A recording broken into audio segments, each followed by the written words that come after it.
رسول اللہ صلی اللہ علیہ وسلم نے فرمایا کہ میری آدھی امت قبروں میں چلی جاتی ہے نظر کی وجہ سے. یہ صحیح حدیث ہے. میری آدھی امت قبروں میں چلی جاتی ہے. جوان اونٹ ہنڈیا میں پک جاتا ہے. جوان قبر میں اور اونٹ ہنڈیا میں. تو اللہ محفوظ رکھے. سب سے ان تین چیزوں جو ہے نا جو عام جس کو لوگ بڑا ایزی لیتے ہیں، جادو ہو گیا، اس کو ہم بہت بڑا سمجھتے ہیں. ہائے جادو ہو گیا. نظر کے مقابلے میں ایک ذرہ بھی نہیں ہے جادو. نظر تو برباد کر کے نسلوں کو رکھ دیتی ہے. اس لیے فرمایا نا کہ اپنی خوشیاں اور اپنے راز چھپایا کرو.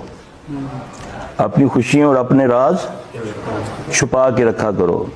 ذرا سی کوئی پلاننگ ہوتی ہے، کوئی شادی بیاہ کا تعلق ہو یا اس کاروبار کا، ذرا کسی سے بات کرنی ہے، کوئی تھوڑا سا بزنس کرنا ہے، آزما کر دیکھیں. جب آپ دوست احباب میں اس کا تشہیر شروع کریں گے آپ کا کام رک جائے گا، رکاوٹ آنی شروع ہو جائے گی. آپ اس کو خاموشی سے کریں گے تو اللہ کے فضل سے اس میں برکت آئے گی. اب کوئی پتہ نہیں کون بندہ ہے آپ کا سجن ہے، کون آپ کو خوش ہوتا ہے دیکھ کے.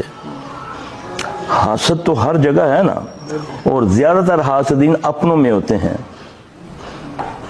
لیکن نا ایک خاندان میں امیر آدمی ہے، دوسرا غریب ہے، ٹھیک ہے، وہ اتنی حسد کرے گا اس اپنے امیر سے، حالانکہ وہ کرائے بغیر اس کی مدد بھی کرے گا، لیکن وہ اس کو جہاں بھی بیٹھے گا برا بھلا کہے گا. یہ زیادہ تر ہم نے جو دیکھا پریکٹیکلی میں. تو اب ان چیزوں سے بچنے کا طریقہ بھی ہمیں نبی صلی اللہ علیہ وسلم سے ملتا ہے. اب حضرت یعقوب علیہ السلام کے کتنے بیٹے تھے؟ 12 بیٹے تھے. یوسف علیہ السلام تو گم گئے، باقی رہ گئے 11. تو جب وہ شہر میں داخل ہونے کے لیے بچوں کو بھیجتے ہیں نا تو وہ فرماتے ہیں دیکھنا اب تم جوان بھائیو 11 کے 11 ایک دروازے سے داخل نہ ہونا، کہتے ہیں نا قرآن، کہتا ہے نا. تو میں نے تو اس کو سمجھا ہی نہیں.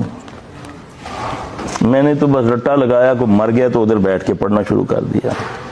یا کسی مولوی بیچارے نے اس کو سنایا کوئی قصہ، اس کو قصہ سمجھ کے واہ واہ سبحان اللہ کہا، چلے گئے. قرآن تو سمجھنے کے لیے آیا ہے. من شر النفاثات فی العقد ومن شر حاسد اذا حسد. اس میں ان بھائی کا سوال ہے، جواب ہے. جادو اور نظر میں فرق. من شر النفاثات فی العقد یہ جادو ہو گیا، جو گرے لگا کر پھونکے مارتی ہیں. گرے لگا کر دھاگوں کو پھونک مارنا، چاہے قرآن پڑھنا چاہے کچھ اور پڑھنا، وہ